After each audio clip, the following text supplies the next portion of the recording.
Maayong gabi sa tanan and welcome to another midweek service, virtual midweek service. And maayong gabi sa tanan nato mga members there sa Jesus Loves You City Church, Iligan City. Hope and pray that we can already have our face-to-face gathering this coming Sunday.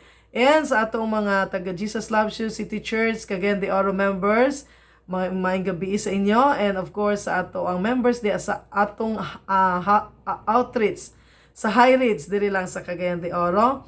Maayong gabi sa tanan. I hope that we are watching and listening to the word of God. The word of God is taken from Isaiah chapter 55 verses 8 to 9, and the title sa preaching is God's ways are higher than our ways.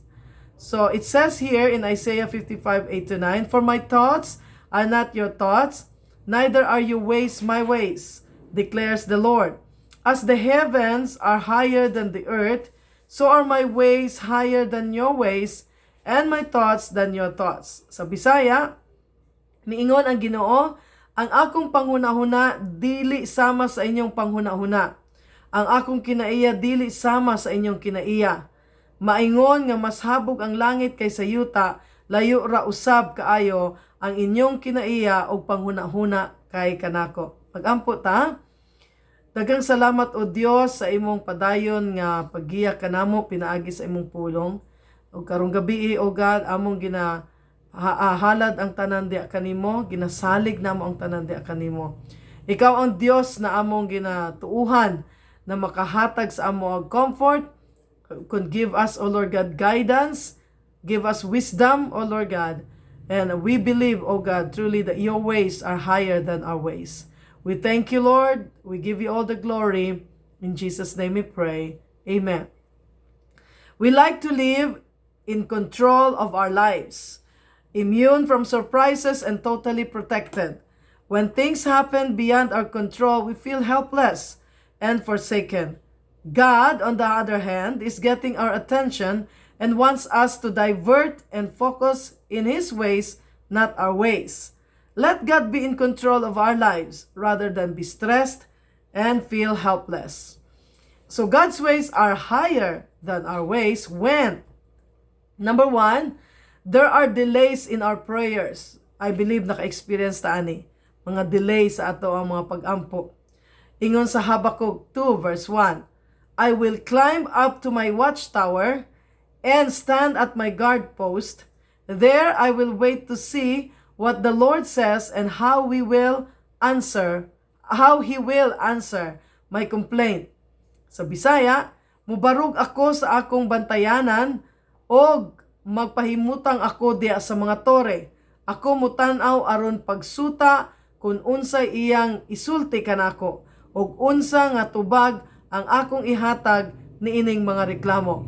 All of us wanted an instant answer. But God's ways are higher than our ways. He knows exactly when is the perfect time that we need to receive the answer to our prayers. So ang atong role igsoon is to be like Habakkuk, who will watch and wait until God is going to answer all our prayers. So until God is going to answer his complaint or yung mga kanang mga reklamo ko no, nagisulti diri. Wow, what a patience, no? We keep on saying patience is a virtue. We need to be patient in the things that we wait upon the Lord. But murag dali istorya o dali isulti pero lisod buhaton. Because all of us mostly kanang naanad na ta sa instant. So therefore gusto pud nato na instantly everything will be for us or madawat nato dayo. But let's believe and honor the ways of God na atong ginatuuhan po that is higher than our ways. In James chapter 5 verse 17 to 18, Elijah was as human as we are, and yet when he prayed earnestly that no rain would fall, none fell for 3.5 years. Can you imagine 3.5 years? Then when he prayed again, the sky sent down rain and the earth began to yield its crops. Sama kang Elias nga propeta, siya tao usab nga sama kanato kinasingkasing siyang nagampo nga dili mo ulan og wala mo ulan sulod sa 3 ka tuig ug tunga. Pagkahuman ni adto nagampo na usab siya nga muulan ug natuman kini. Unya midagan ang ani sa yuta. So we cannot have an excuse. Elijah was as human as we are. The same holds true sa ato. The same sa ato. Na kita nag-ampo ta and we are expecting for the answer to our prayers. There are sometimes delays that we thought, pero that's the perfect time that God wants us to have those answers. Number 2, God's ways are higher than our ways when things turns not so favorable. 1 Timothy chapter 4 verse 4. Since everything God created is good. Ulitin ako, no? Sabon ako. Since everything God created is good, we should not reject any of it, but receive it with thanks. Ng tanan, nga gibuhat sa Dios maayo, busa walay butang nga angay balibaran kung dawaton nga may pagpasalamat. There are some circumstances in our lives that we thought it's not favorable for us. Adunay usahay nga dili ni ang akong giampo sa Ginoo, but why kini ang ako ang nadawat? Things like that. But remember, when you consider not everything God created is good, we have to accept it with thanksgiving. Amen. And in Genesis chapter 50 verse 20, you intended to harm me, but God intended it all for good. He brought me to this position so I could save the lives of many people.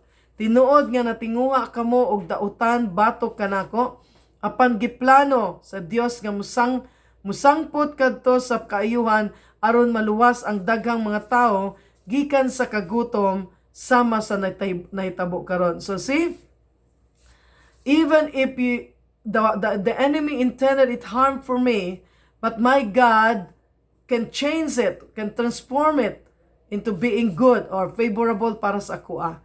So our God is our avenger. Our God is our God who created us, knows everything that is for us. Therefore, these are the things that we have to consider. The dili ta angay nga magsigig bagulbol, because God's ways are higher than our ways, especially when things turns out to be not so favorable sa ato. Number 3, God's ways are higher than our ways when there is a great resistance. Sometimes kung adunay dagko kaayo nga pagpugong o babag, so on. Kaya adili dayon ta mawad anong paglaom kay naadiri ang mga katubagan sa Dios. In Romans chapter 9 verse 17 to 18, for the scripture says that God told Pharaoh, I have appointed you for the very purpose of displaying my power in you, and to spread my fame throughout the earth. So you see, God chooses to show mercy to some, and He chooses to harden the hearts of others, so they refuse to listen. Kay diya sa kasulatan nagaingon ang Dios ngadto kay Faraon, gibuhat ko ikaw nga hari aron pinaagi sa akong himuon batok kanimo, ikapakita ko ang akong gahom, ug ang akong ngalan maila sa tanang mga tao sa tibuok kalibutan. Busa, gikaluy-an sa Dios ang buot niyang kaluy-an o gipaggahi niya ang ulo sa mga tao nga buot niya nga pagahion. Who can ask or question God's ways towards all these things? So adunay very purpose ang Ginoo why He allows, why He make things not so favorable or in great resistance sa mga naisip nato na kiniunta ang plano sa Dios.